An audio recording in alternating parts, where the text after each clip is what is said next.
तब मैंने एक पशु को समुद्र में से निकलते हुए देखा, जिसके 10 सींग और 7 सिर थे। उसके सींगों पर 10 राजमुकुट और उसके सिरों पर परमेश्वर की निंदा के नाम लिखे हुए थे। जो पशु मैंने देखा वह चीते के समान था और उसके पांव भालू के से और मुंह सिंह का सा था। उस अजगर ने अपनी सामर्थ और अपना सिंहासन और बड़ा अधिकार उसे दे दिया। मैंने उसके सिरों में से एक पर ऐसा भारी घाव लगा देखा मानो वह मरने पर है। फिर उसका प्राण घातक घाव अच्छा हो गया और सारी पृथ्वी के लोग उस पशु के पीछे पीछे अचंभा करते हुए चले। लोगों ने अजगर की पूजा की, क्योंकि उसने पशु को अपना अधिकार दे दिया था, और यह कहकर पशु की पूजा की, इस पशु के समान कौन है?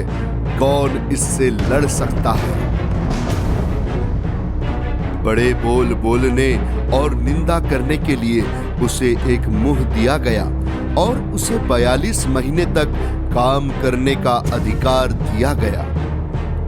उसने परमेश्वर की निंदा करने के लिए मुंह खोला कि उसके नाम और उसके तंबू अर्थात स्वर्ग के रहने वालों की निंदा करे।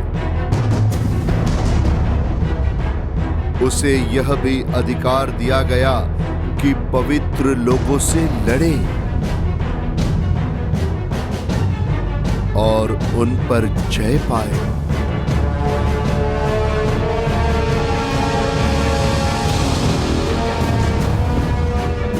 और उसे हर एक कुल और लोग और भाषा और जाति पर अधिकार दिया गया।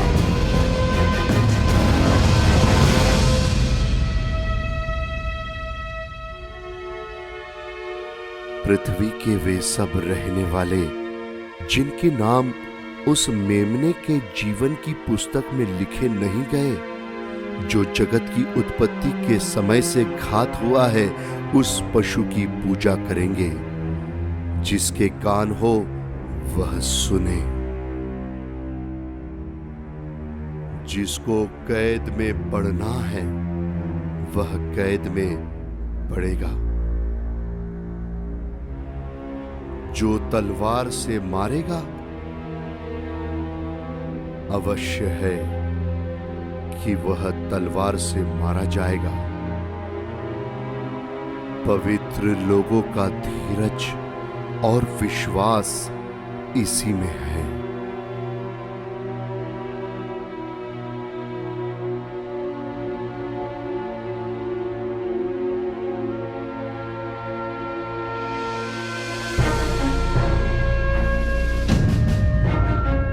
फिर मैंने एक और पशु को पृथ्वी में से निकलते हुए देखा, जिसके मेमने के से 2 सींग थे और वह अजगर के समान बोलता था।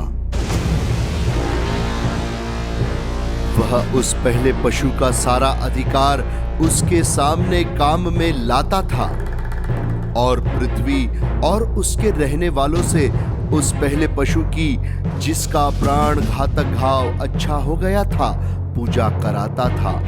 वह बड़े बड़े चिन्ह दिखाता था, यहाँ तक कि मनुष्य के सामने स्वर्ग से पृथ्वी पर आग बरसा देता था। उन चिन्हों के कारण जिन्हें उस पशु के सामने दिखाने का अधिकार उसे दिया गया था, वह पृथ्वी के रहने वालों को भरमाता था और पृथ्वी के रहने वालों से कहता था कि जिस पशु के तलवार लगी थी वह जी गया है, उसकी मूर्ति बनाओ। उसे उस पशु की मूर्ति में प्राण डालने का अधिकार दिया गया कि पशु की मूर्ति बोलने लगे, और जितने लोग उस पशु की मूर्ति की पूजा न करें उन्हें मरवा डाले। उसने छोटे बड़े, धनी कंगाल, स्वतंत्र दास सबके दाहिने हाथ या उनके माथे पर एक एक छाप करा दी कि उसको छोड़ जिस पर छाप अर्थात उस पशु का नाम या उसके नाम का अंक हो, अन्य कोई लेन देन न कर सके।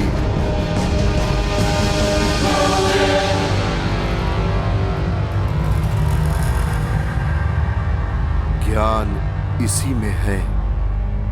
जिसे बुद्धि हो वह इस पशु का अंक जोड़ ले, क्योंकि वह मनुष्य का अंक है और उसका अंक 666 है।